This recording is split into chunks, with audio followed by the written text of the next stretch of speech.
స్థానిక సంస్థల ఎన్నికల్లో బీసీలకు ఈసారి కూడా పాత విధానంలోని రిజర్వేషన్లు అమలు కానున్నట్లు తెలుస్తోంది. ఎస్సీ, ఎస్టీ, బీసీ రిజర్వేషన్లు కలిపి మొత్తం 50% మించరాదు అంటూ సుప్రీంకోర్టు గతంలో ఇచ్చిన తీర్పు మేరకు ఇవి అమలు కానున్నట్లు భావిస్తున్నారు. ఈ ఎన్నికల్లో బీసీలకు రిజర్వేషన్ల ఖరారు కోసం ఏర్పాటైన ప్రత్యేక కమిషన్ ఈ అంశంపై లోతైన అధ్యయనం చేసి ప్రభుత్వానికి నివేదిక అందజేసింది.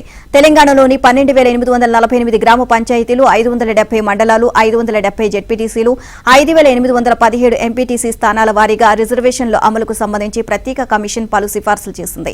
ఈ మేరకు commission chairman Bhusani Venkateswara Rao, BC సంక్షేమ శాఖ ఉన్నతాధికారి ఈ శ్రీధర్, పంచాయతీరాజ్ శాఖ కార్యదర్శి లోకేష్ కుమార్ తో కలిసి ప్రభుత్వ ప్రధాన కార్యదర్శి శాంతకుమారికి నివేదికను అందజేశారు.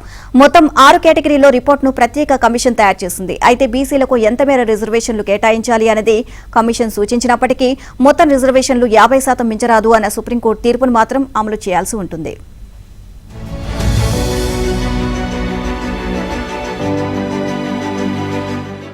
ప్రస్తుతం స్థానిక సంస్థలకు సంబంధించిన నివేదికను అందించిన కమిషన్ మరో 20 రోజుల్లో పట్టణ ప్రాంతాలకు సంబంధించి మున్సిపాలిటీలు, కార్పొరేషన్లు అమలు చేయాల్సిన రిజర్వేషన్ల నివేదికను సమర్పించనుంది. ప్రస్తుతం కమిషన్ అందజేసిన స్థానిక సంస్థల రిజర్వేషన్ల నివేదికపై ప్రభుత్వం అధ్యయనం చేయనుంది. ఇదే అంశంపై త్వరలో మంత్రివర్గం సమావేశం కానుంది. కమిషన్ నివేదిక, అమలు చేయాల్సిన రిజర్వేషన్ల అంశంతో సహా పలు విషయాలపై కేబినెట్లో చర్చించి ఒక నిర్ణయం తీసుకోనున్నారు. బీసీల రిజర్వేషన్ల ఖరారు కోసం సుప్రీంకోర్టు తీర్పులోని సూచనల మేరకు తెలంగాణ ప్రభుత్వం 2023 నవంబర్ 4న రిటైర్డ్ ఐఏఎస్ భూసాని వెంకటేశ్వరరావు నేతృత్వంలో ఏర్పాటు చేసిన ప్రత్యేక కమిషన్ జిల్లాల వారీగా సమావేశాలు నిర్వహించింది.